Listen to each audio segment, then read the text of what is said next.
Today I am going to give you a preliminary introduction on electrovalency. Now, what is electrovalency? It is a number of electrons donated or accepted by the atom of an element in its valence shell to attain the stable electronic configuration. Now, what is a valence shell? Electrons, as you know, the negatively charged particles which revolve around the orbits of an atom. And what is the valence shell? The valence shell, out of all the shells, it is the large shell in which the valence electrons are accommodated, and here stable in atomic configuration. And what is stable atomic configuration? Stable atomic configuration is a duplet configuration or the octet configuration.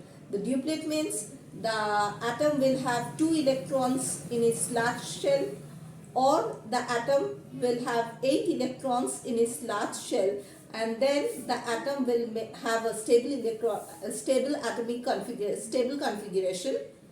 And point to be noted that when an atom attains a stable electronic configuration, then it no longer remains a stable an atom, but it becomes an ion.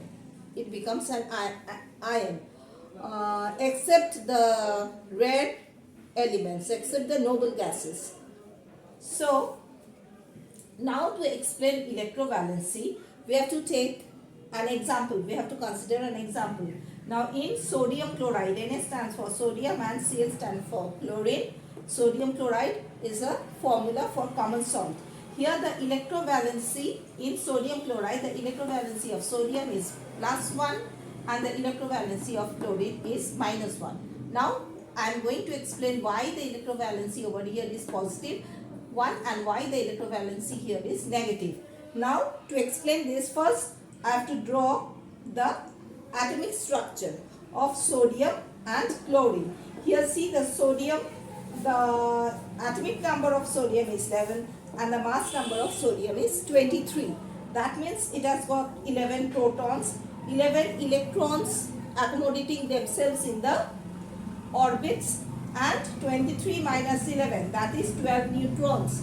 23 minus 11 gives 12 neutrons. So the 11 protons and 12 neutrons remain in the nucleus, and here in the K, L and M shells, 2 electrons, 8 electrons and 1 electron are respectively revolving. And here in the chlorine atom, the mass number is 35 and the atomic number is 17. So here 17 protons and 17 electrons are moving about. 17 protons are there in the nucleus, and 35 minus 17. 35 minus 17 gives us 18. So what is 18? 18 is the number of neutrons. So 18 neutrons, 17 protons remain confined in the nucleus, and the 2, 8 and 7, that is 17 electrons are moving about in K shell, L shell and M shell. Here when the sodium atom to form a compound, the sodium and chlorine atom comes closer together. So then what happens when they come closer? Here the one electron, the lone electron in the large shell of sodium jumps over to the large shell of chlorine atom, and now here comes a picture of what happens. Here you see there are 11 protons and 1 electron has already jumped over here, so there are 10 electrons. So 11 protons and 10 electrons, that means 1 proton is in excess. So here the sodium atom becomes an ion. So +1, since proton 1 positive charge extra, so that is it attains +1. And here you see the electrovalency of sodium I have written is +1. So in the compound, the sodium atom no longer remains an atom, but it becomes an ion, a positively charged anion. And here a positively charged cation.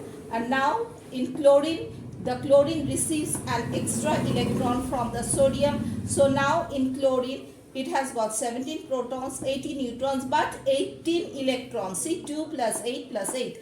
That means in total it has got 18 electrons. It has attained the stable electronic configuration. Here also sodium has got a stable electronic configuration, and here chlorine has 1 electron in excess. So it's become an anion and it is -1. So here you see I have written here the electrovalency of chlorine is -1.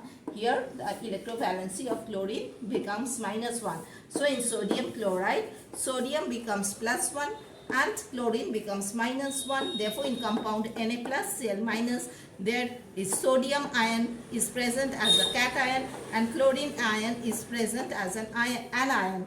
And you know that oppositely charged particles attract each other. So here sodium being an cation and chlorine being an anion, they attract each other and they are connected together by a strong electrostatic force of attraction, which comprises of electrovalent bond, and this force of attraction is electrovalent bond.